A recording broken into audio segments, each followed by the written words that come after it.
time is the most valuable resource you have.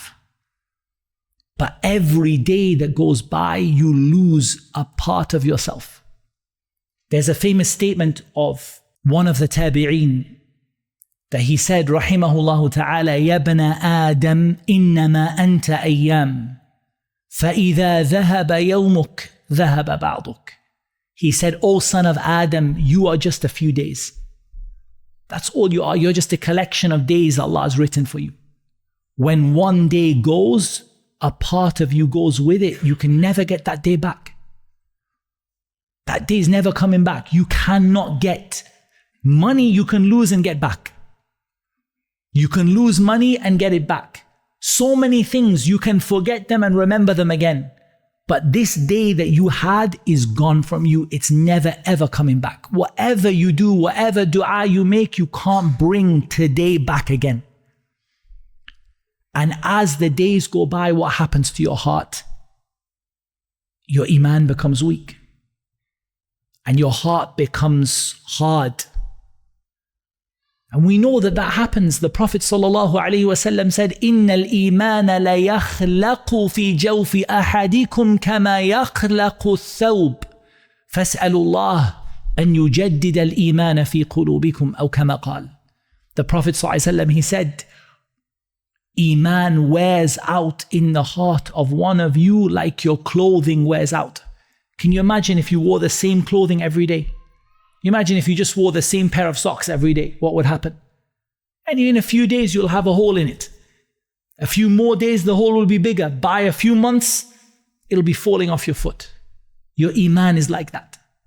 If you don't renew your iman, if you don't strive, the days and the minutes, the hours that go by, they weaken the iman that is in your heart.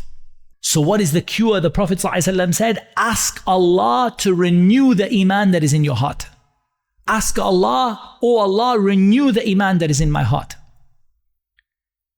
So the passage of days go by and the hours carve away at your body, they chip away at your body. وَتَنْحِتُ جِسْمَكَ السَّاعَاتُ نَحْتًا.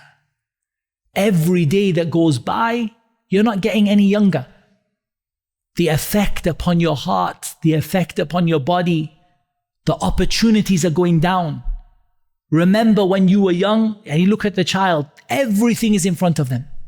Bi-idhnillahi ta'ala. Then the person reaches the age of a teenager and they say, still I have plenty of time. Bi-idhnillahi ta'ala. Then the person reaches the early age of any adulthood and they're into their 20s and then their 30s and still they feel themselves to be young even though other people maybe don't see them to be young anymore. And then the person, and that's it, shabab is gone. They lost sinna shabab. They became 35 or 40.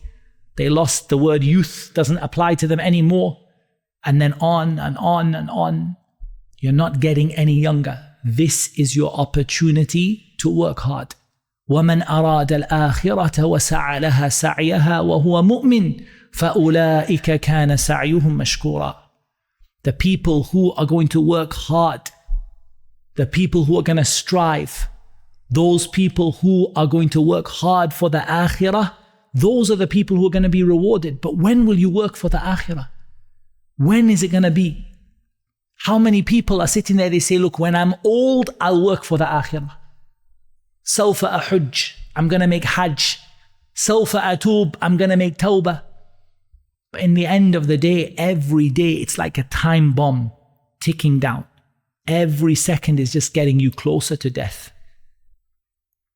And then he said, وَتَدْعُوكَ الْمَنُونُ دُعَاءَ الصِّدْقٍ. Al-Manoon is al-Maut. Death is calling out to you truthfully. What is death saying to you? أَلَا يَا صَاحِ أَنْتَ أُرِيدُ أَنْتَ. Oh my companion, I'm coming for you.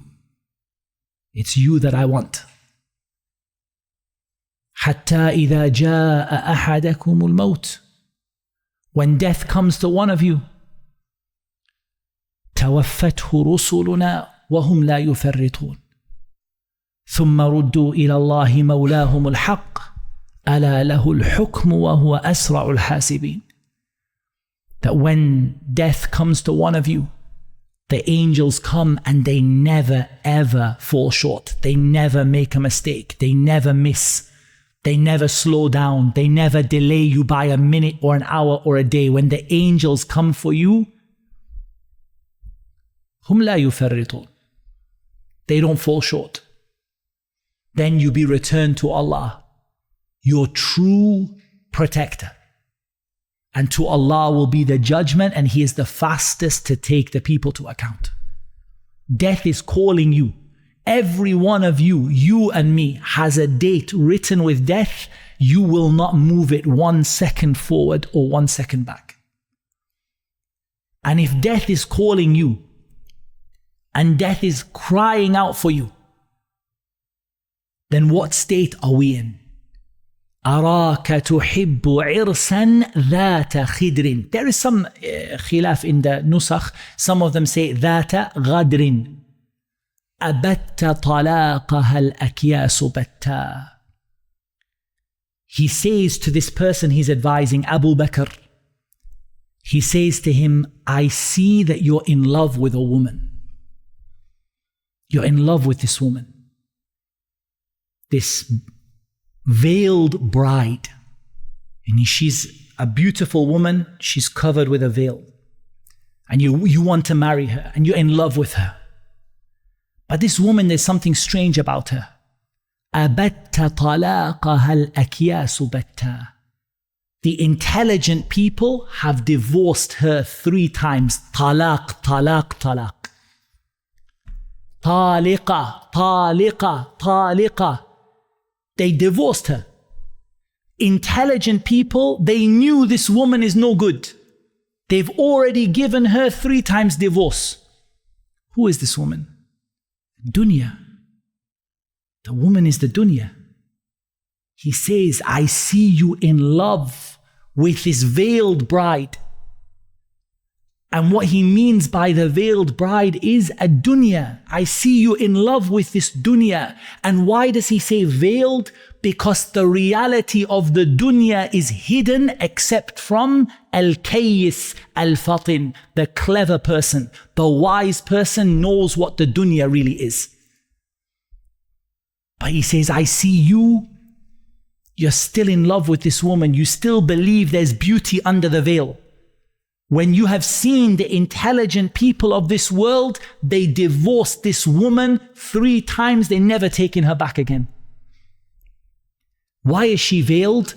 Because she is dhatu ghadrin as well as dhatu khidrin. Khidr is a sitr, the veil. But she's dhatu ghadrin, she betrays you.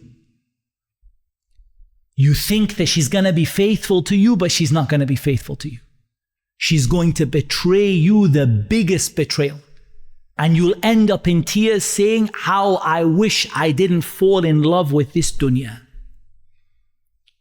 It's beautiful the way he puts it. أراك تحب عرسا ذات خدر أبت طلاقها الأكياس بتا. It reminds you of the hadith of the Prophet sallallahu alaihi wasallam.